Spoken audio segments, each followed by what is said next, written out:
Hey everyone, so we're back with another video. I thought maybe we'd like to start off with a little discussion about what I'm using right now for portable gaming emulation.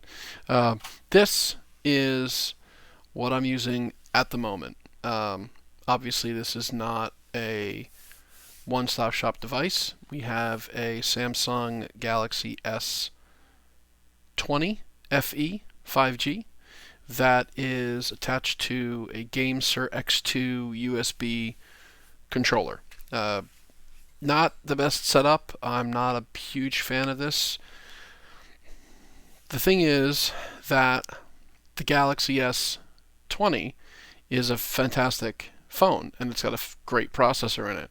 And on a Geekbench 5 benchmark, the score is over 3,000 for multi-core, which you're not going to get from any device that's out on the market today. Even the up-and-coming, not yet here, Ein Odin is only a Snapdragon 745. So this is two generations past that.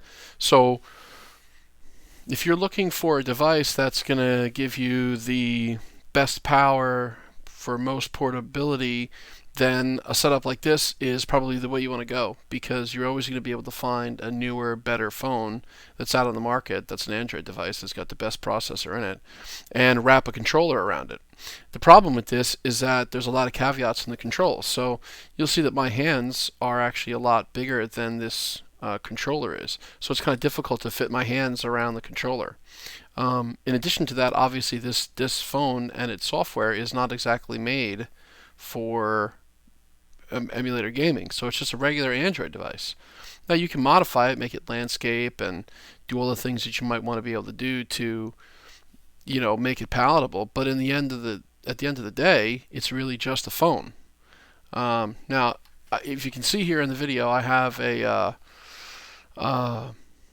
app here called Arc Browser, which allows me to browse through all of my games, all the ROMs that I've loaded onto this device, and it's a pretty good setup, and it looks pretty cool, and I like the way it visually represents everything, and the emulator performance is fantastic. You're never gonna have a bad experience with this particular device because the processor is just simply so powerful. The thing is that it'll also handle all of your modern, Android games, native Android games. So like Call of Duty, Fortnite, all of those applications are going to work really well, and you're going to get great performance. Not only that, but this is a 60 hertz display. So I'm not saying you're going to get 60 frames per second on Call of Duty Mobile or Fortnite, but the ceiling's the limit there. So this device could play everything from Game Boy games all the way up to probably PS2 and GameCube, just because of the processor power.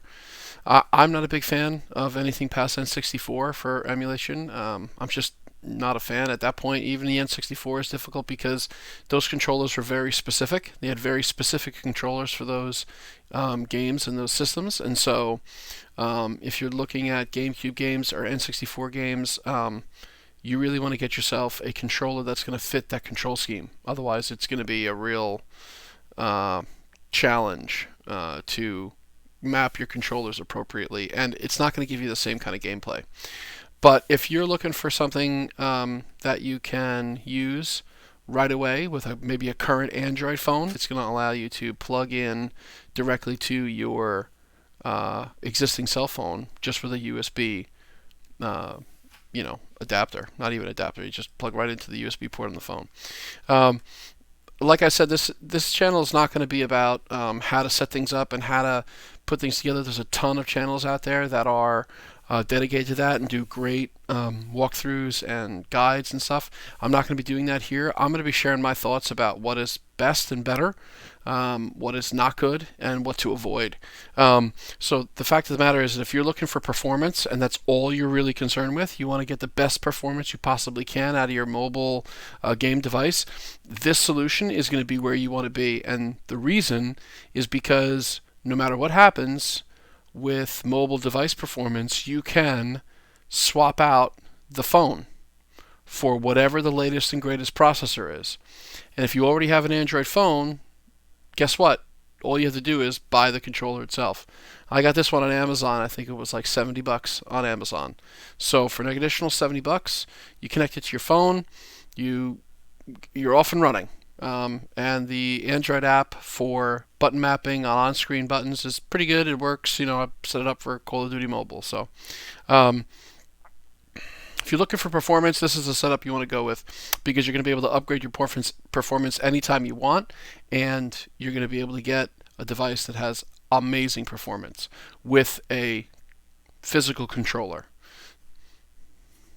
If you like this video and you want to see more, we're going to be going over a bunch of devices in the future, and they're all going to be kind of just similar to this one. Go ahead and subscribe, if you want to. If not, that's cool too. See you in the next one.